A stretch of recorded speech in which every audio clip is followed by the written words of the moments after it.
मेरी रुचि कन्हैया के माखन चुराने में, चीर चुराने में, मटकी फोड़ देने में उतनी है जितनी होनी चाहिए।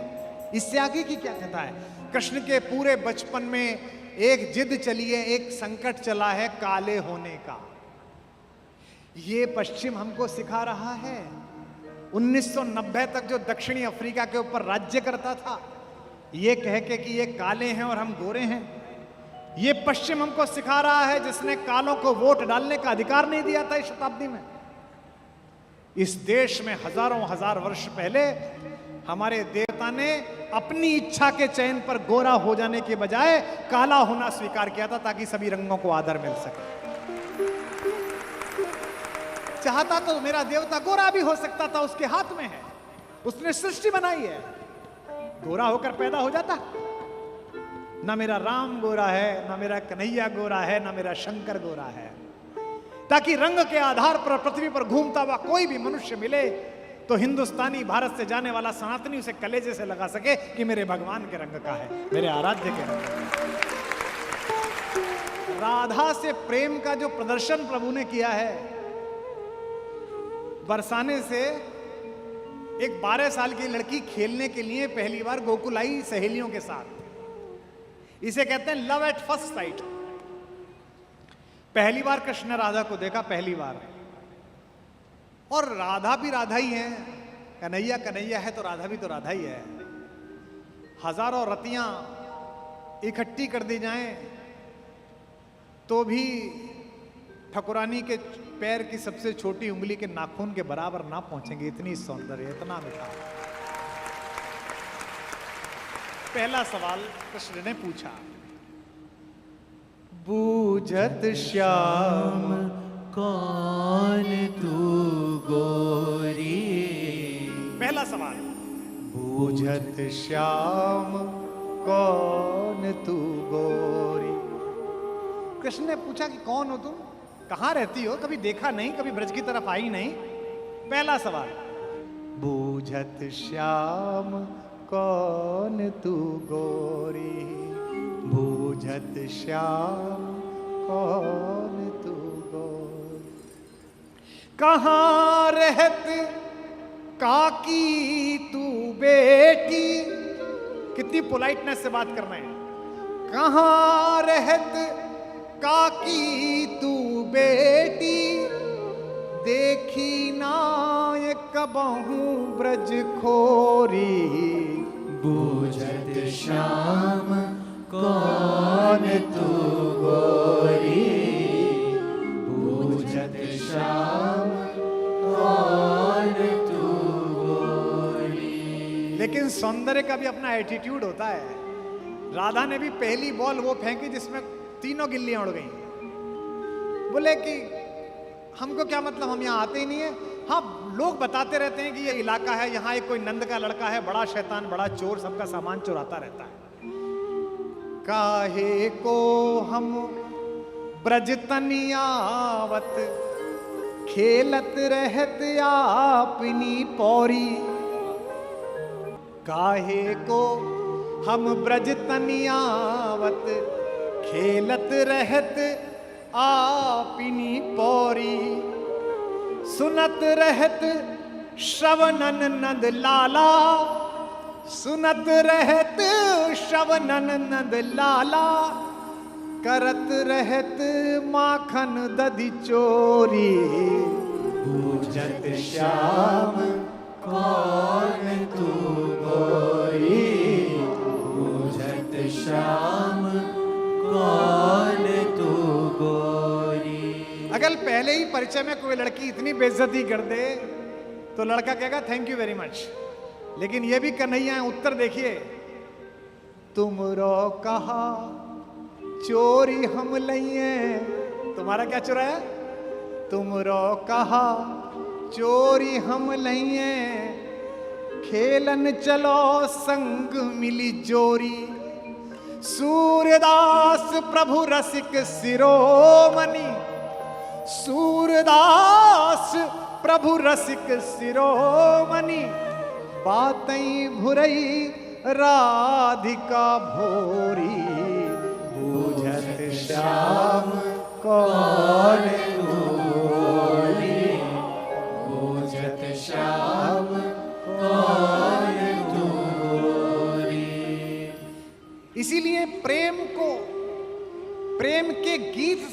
करने वाला व्यक्ति जब अपनी सोच की प्रौढ़ता पर पहुंचा तो उसने गीत के आगे अपनी प्रौढ़ता का आकार लगा दिया और गीत कहने वाले ने गीता प्रदान कर दी।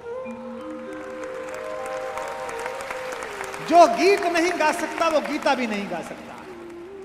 इसलिए कोई भी प्रोफेसर, कोई भी विद्वान मिले जो कहे मुझे गाना पसंद नहीं है, मुझे नाचना पसंद नहीं है, मुझे पर्यटन पसंद नहीं है, मुझे बारिश में भीगना पसंद नहीं है, समझ जाना कि ये पूरा ज्ञान न दे पाएगा। क्योंकि जो गीत गा सकता है वही गीता गा सकता है।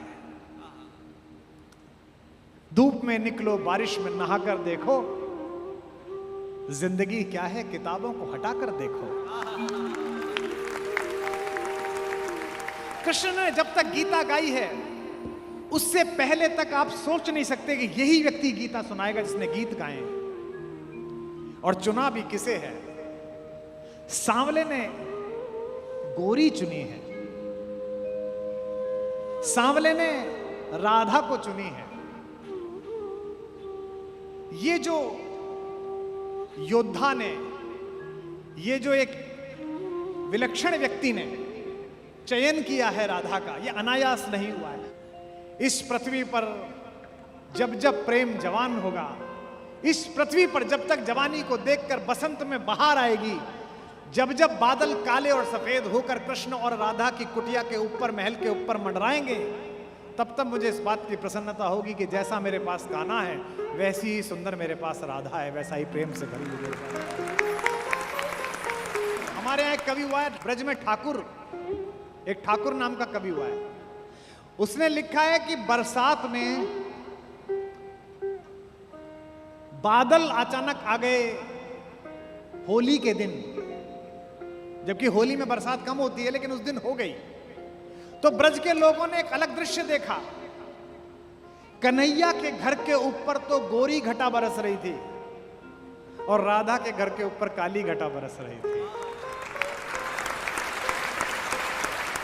अपने अपने निज गेहन में, अपने अपने घर में, अपने अपने निज गेहन में चढ़े दो स्नेह की नाव पेरी, चढ़े दो स्नेह की नाव पेरी, चढ़े दो स्नेह की नाव पेरी। अंगनान में भीजत प्रेम भरे, समझो बलि में बलि जाम पेरी, समयो लखी में बलि जाम पेरी, समयो लखी में बलि जाम पेरी। कहे ठाकुर दो उनकी रुचि से, रंग द्वय उमड़े दो ठाम पेरी, रंग द्वय उमड़े दो ठाम पेरी। सखी कारी घटा,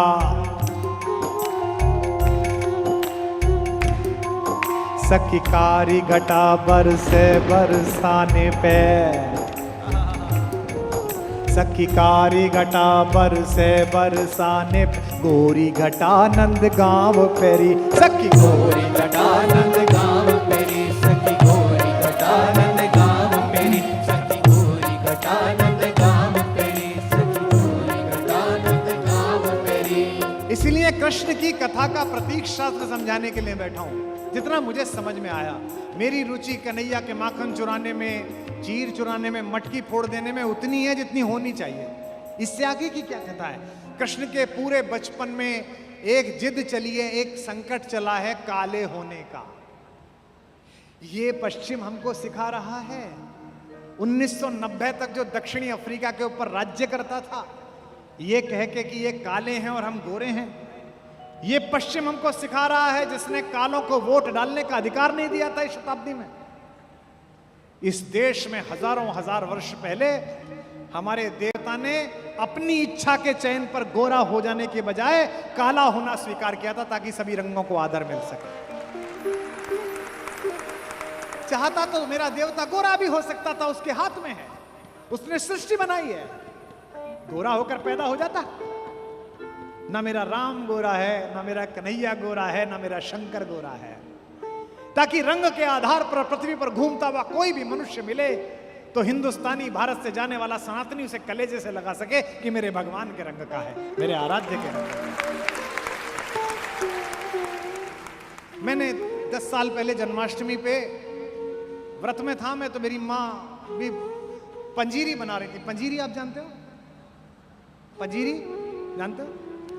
हाँ, सरकार में बहुत बंटती है।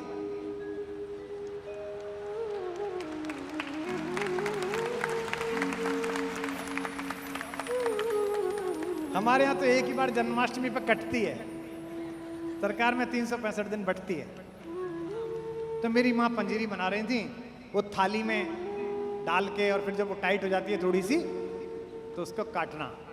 तो मैं भी वहीं बैठा हुआ था, उनसे बतरस कर रहा था। मुझसे बोली कि ये, मैंने कहा चखा तो दो।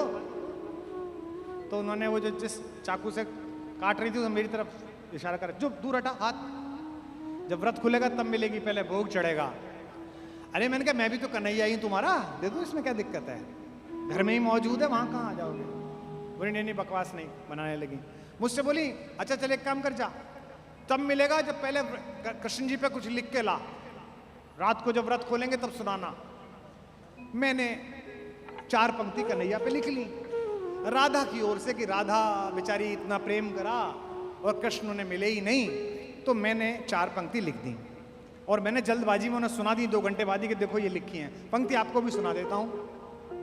कृष्ण को कहां ढूंढे, राधा क्या कह रही हैं कि हो काल गति से परे चिरंतन, अभी यहां थे अभी यहीं हो काल गति से परे चिरंतन, अभी यहां थे अभी यहीं हो। कभी धरा पर कभी गगन में। बचपन में मां से बोले कन्हैया की मां, मैं दाऊ बलराम को चिड़िया दिखा रहा था, तो मैंने इधर की तरफ हाथ उठाया तो सूरज इधर की तरफ दिखने लगा। तो मां ने कहा तुझे क्या पता, तू जिधर की तरफ उंगली उठा देगा सूर्य और चंद्रमा को तो दिशा में जाना ही पड़ेगा, तुझे क्या पता।